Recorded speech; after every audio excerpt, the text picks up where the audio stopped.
Savoir dire non. Et oui, dans certaines situations et avec certaines personnes, ça peut être difficile de dire et d'assumer un non. On s'était juré de le dire et de tenir cette position. Et en fait, patatras, on finit par dire oui. Ou alors, on arrive à cracher finalement ce non, mais alors qu'est-ce que ça a été laborieux? C'est usant et hyper fatigant. Dans cette vidéo, je vous propose donc un seul focus, le focus sur une méthode pour savoir dire non, en s'économisant, évidemment, et illustré par des extraits de sketchs tirés de réalisations de participants de notre stage XP en week-end à la maison, la route du soir. Première situation. Pour une fois, V a décidé de rentrer plus tôt du travail et a promis à son conjoint d'être à l'heure pour faire une sortie ensemble. Et là, son N+1, G, débarque avec une urgence. Ah, salut. Écoute, je suis désolée. Il y a une urgence là. On vient de recevoir une demande du Global. Et ils veulent qu'on fasse un truc là maintenant et qu'on leur envoie avant, d'ici ce soir. Avant 18h, si c'est possible. Alors, j'ai coupé l'extrait, mais en fait, à la suite de l'énoncé de l'horaire par G, eh bien, V se fait avoir puisqu'elle dit, je cite, « Ah, c'est avant 18h ? Bon, alors ça va ». Deuxième situation, J se voit demander de prêter 50 € à une amie, pas si proche que ça, une connaissance, mais quand même à qui elle avait déjà prêté de l'argent et elle avait eu énormément de mal à se faire rembourser. Elle galère pour, à un moment donné, refuser, tourner autour du pot et finalement, elle s'en sort avec une sacrée pirouette qui nous a bien fait rire. Extrait. Non, je ne peux pas. Et on se rappelle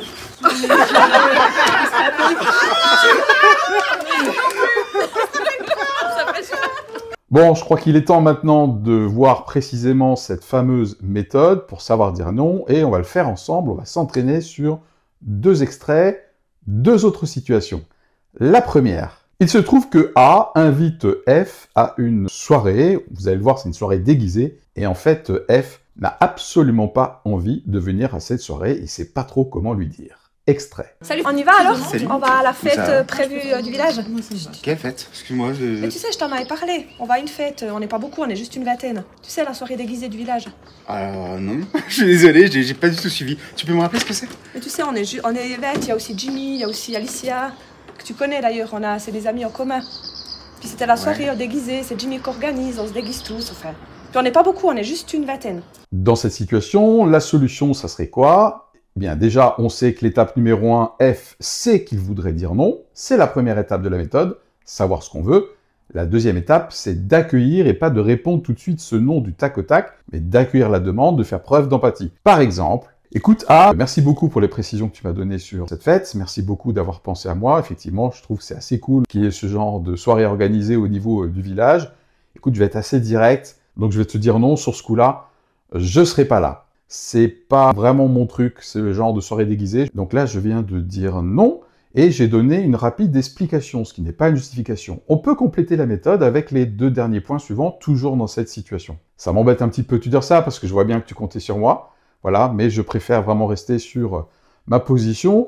En tout cas pour cette fois, parce que tu sais que je suis beaucoup plus fan de faire des choses en groupe, par exemple une marche, ou des activités, ou même un karaoké, pourquoi pas. Je suis ton homme quand tu veux.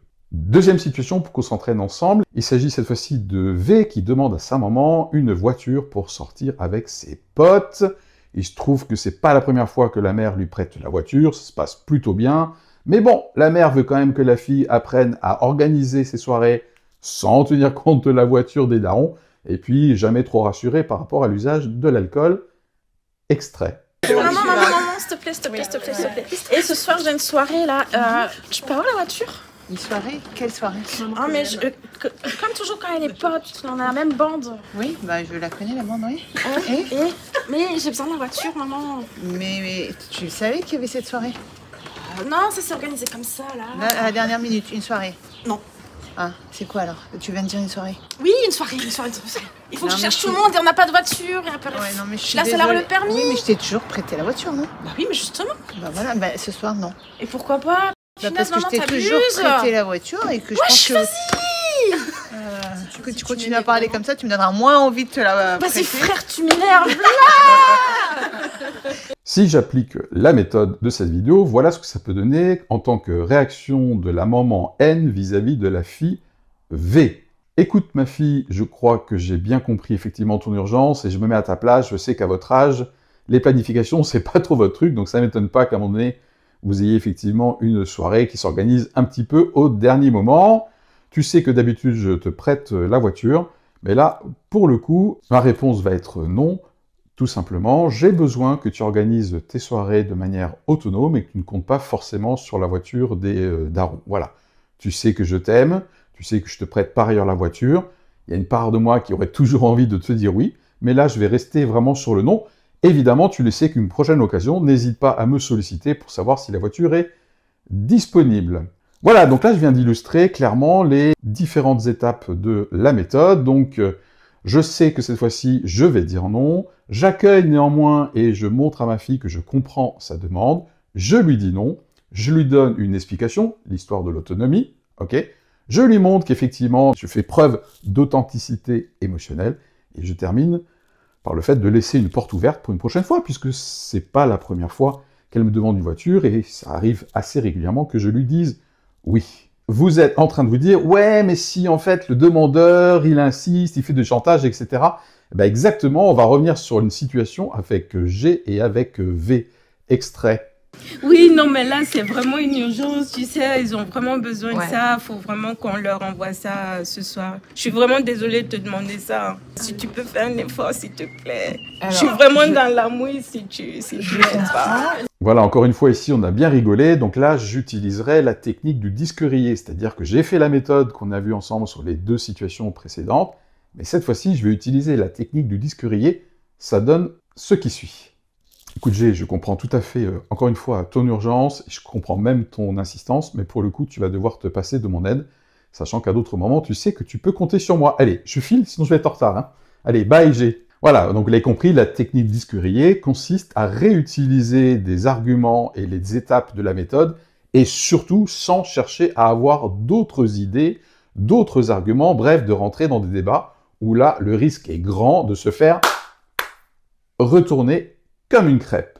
Hey, juste pour finir, la morale de l'histoire quand même, et un petit avertissement. On est bien d'accord que cette méthode de savoir dire non est inspirée largement de la communication violente, et elle est adaptée pour des situations dans lesquelles j'ai envie de dire non, j'ai besoin de dire non, mais j'ai un fort risque de dire finalement, à l'insu de mon plein gré presque, un oui qui va finir par me gêner. Deuxième précision, cette méthode d'office exclut le recours à du pipotage. Je trouve que le fait de mentir ou de pipoter, par exemple F qui dit qu'il avait autre chose ce soir-là, c'est risqué et c'est vraiment pas une preuve de congruence. Donc, cette méthode a pour objectif de savoir s'en sortir sans recourir au pipeau. Dernière précision, vous avez vu que cette méthode potentiellement comporte 6 étapes.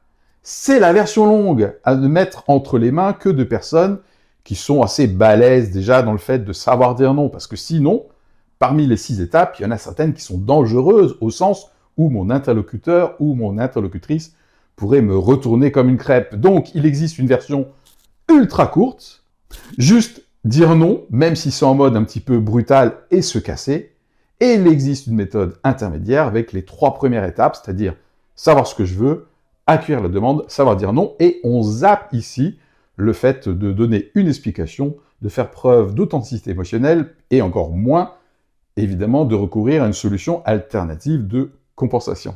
Allez, une recommandation pour la route. Si en plus je suis junior dans le fait de savoir dire non, je recommande fortement de tester ce type de méthode, d'abord avec des situations les plus faciles, avec des personnes pour lesquelles, en plus, je me sens vraiment en légitimité de dire non, et ça va pas me travailler outre mesure. Voilà. Et sinon, vous aviez la ref, là, par rapport à ce petit ours ?